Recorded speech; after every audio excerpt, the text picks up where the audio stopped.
Bonjour à tous, et ben on va profiter de cette belle journée de printemps les copains pour se faire des cookies. Allez c'est parti, on rentre dans la cuisine, il fait pas chaud.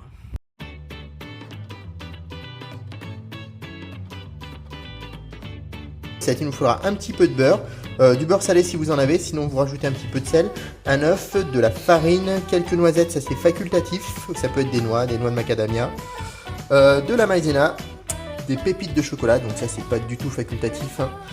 Du sucre cassonade, du sucre, de la vanille, donc vanille liquide, vanille en poudre, de la gousse, ce que vous avez, et un demi-sachet de levure chimique. Et voilà, c'est parti. Alors, pour préparer nos cookies, c'est très simple, hein. Vous mettez dans la cuve de votre batteur, vous mettez un petit peu de beurre, le sucre roux, le sucre, une toute petite pincée de sel. Là, j'ai rajouté juste un petit peu de vanille. Hop. Et là on mélange.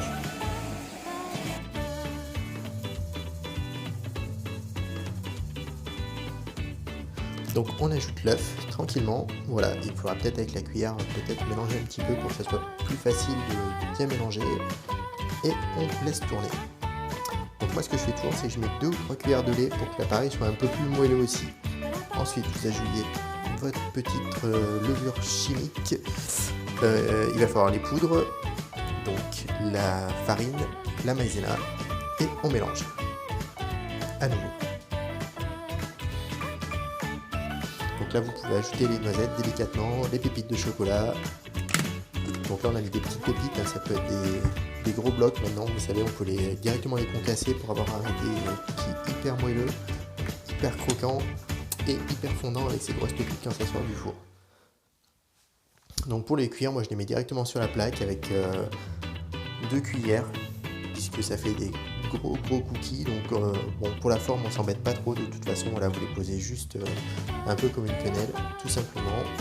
On n'en met pas trop non plus sur la plaque parce que ça risque de s'écarter et du coup ils risquent de coller ensemble. Voilà, donc moi j'en ai 4 sur ma grande plaque. On peut les aplatir un petit peu, bon c'est pas une obligation là aussi. Et on les met au four.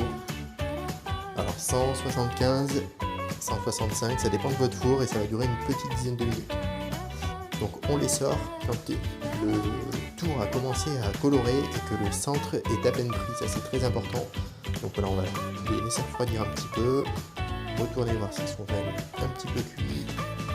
Et l'idéal c'est de les mettre sur une grille pour qu'ils puissent bien refroidir, sans que la condensation vienne les ramollir, ce qui serait un petit peu embêtant.